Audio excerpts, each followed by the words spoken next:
We all have expectations for our content, but when your content doesn't perform in the way you expect, do you give up or do you look for opportunities to reinvent it?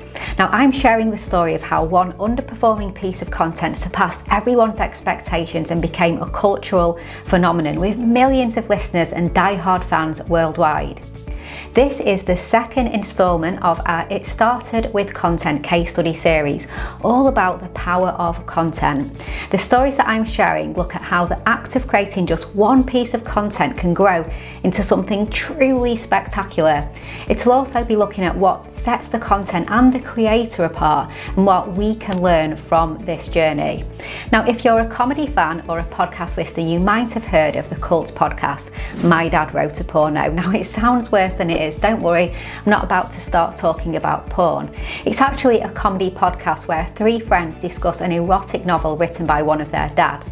Now, even if this doesn't sound like your thing, the story is quite something else.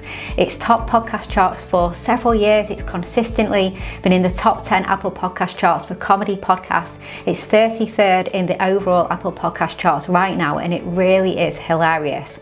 Now, I've spoken on the podcast before about the story of My Dad Wrote a Porno because it is such a fantastic example of repurposing. If you want to check that out, then go check out episode 37 of the Content 10X podcast. But in this episode, I'm going to dive into more detail about the podcast's crazy journey. I'm going to talk about exactly why it's been so successful and why I believe it's a true example of best practice repurposing. So let's rewind to 2015. Jamie Morton had no idea that his dad had written and self-published a book on Amazon until he asked him to read this book. Now, Jamie obliged, expecting some kind of spy novel, and imagine his shock and horror when he realised his dad had written erotic literature. Now, I don't know about you, but I'd curl up in embarrassment at the thought of reading one sentence of something erotic that my dad wrote, but Jamie probably did the most British thing that a young guy would do. He called up his two friends, James Cooper and Alice Levine. They met in a pub and read the book, and they were laughing so much it hurt. The book was so bad it was brilliant. It was the funniest thing any of them had ever read, and they decided that they had to share it.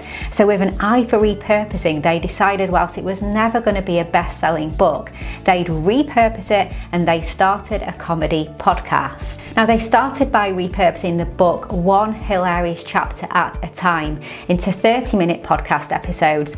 Not wanting to beat around the bush and for comedy value, since it was a comedy podcast, they called it My Dad Wrote a Porno. Completely makes sense, that's exactly what it was. Now, Apple Podcasts weren't particularly happy about this title. Unsurprisingly, it actually took the podcast a while to get listed, but once it did, the word spread about this dirty book club, and their podcast downloads grew and grew and grew and grew, and it really took off. Now, Jamie and his friends Alice and James are no strangers to the world of entertainment. Jamie is a TV director, James is a producer, and Alice is a radio and TV presenter. But even they couldn't have predicted how successful the show would be. On the My Dad Wrote a Porno website, it says that the podcast has been downloaded more than 280 million times. It's been the #1 podcast in the UK, #2 in Australia, #16 in the US, while peaking at more top 10 positions across Europe than you would ever imagine. It's also been nominated for multiple awards, and in 2019 it won a Webby Award. But what made the trio decide on a podcast in the first place? Now, in an interview with BBC News, Alice said they chose podcasting because it was the simplest and easiest way of sharing the story. She goes on to say, I guess the beauty of podcasts is they're at quite a lo-fi medium, really. You can just start one like we did. We bought 3 microphones, we sit around the kitchen table and we just put it out there. You don't need a studio or a big setup or really expensive kit.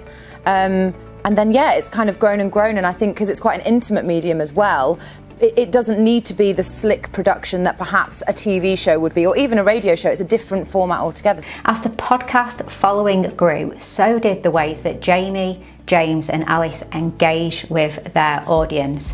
They launched merchandise, a big range of t-shirts, mugs, greeting cards, published an actual My Dad Wrote a Porno book, which includes the original erotic materials as well as the presenter's commentary and much more. And get this, the book repurposed into a podcast went a step further and was repurposed into a live stage show, and they took it on a sellout tour all over the world. They also hosted an HBO TV special and the world's largest ever live podcast at the Royal Albert Hall. My name's Jamie and my dad wrote a porno. And to think it all started with one piece of content that wasn't actually very good. Jamie's dad, who goes by the name Rocky Flintstone, had no idea that this all could come from asking his son to read his self-published book. He perhaps hoped it would become a best-selling novel, but instead it took a completely different path.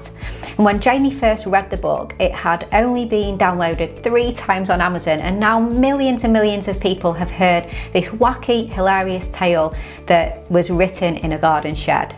In an interview with The Guardian, Jamie was asked what his dad thinks about his story being shared with listeners worldwide, and he said, "I think my dad is actually happier than the day I was born. We brought it to a global audience. Now he wanted it to be read, I mean, my mother didn't, but he did."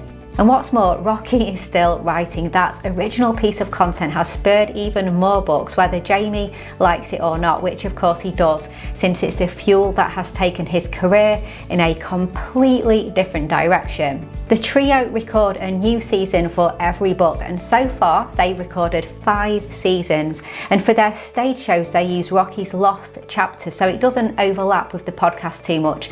They even get the audience involved, pulling members up on stage to recreate scenes from the book. So there seems to be no end to the My Dad Wrote a Porno repurposing opportunities, and these 3 certainly know how to make the most out of them. The story of My Dad Wrote a Porno is certainly entertaining, and what I really love is that it's a story of repurposing.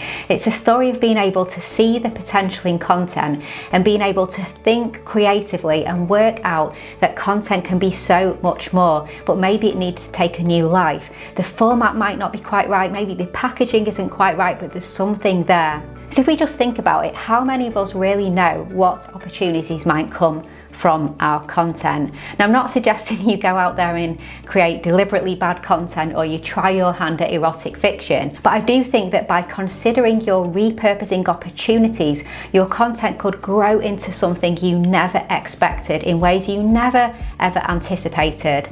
Now, Rocky's erotic novel might never have found success if Jamie, James and Alice hadn't taken the opportunity to turn it into a comedy podcast. It was only through repurposing into a new medium that the content became appealing to a huge audience.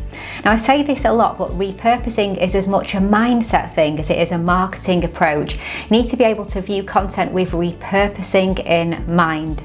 And I think the real lesson here is to be open-minded about your content, because what you expect to happen might not actually be its best chance of success. So if you have content that's maybe not doing as well as you'd hoped, or it's doing well but you know there's more potential in it, then maybe it's time to put an entirely new spin on it and see what could happen.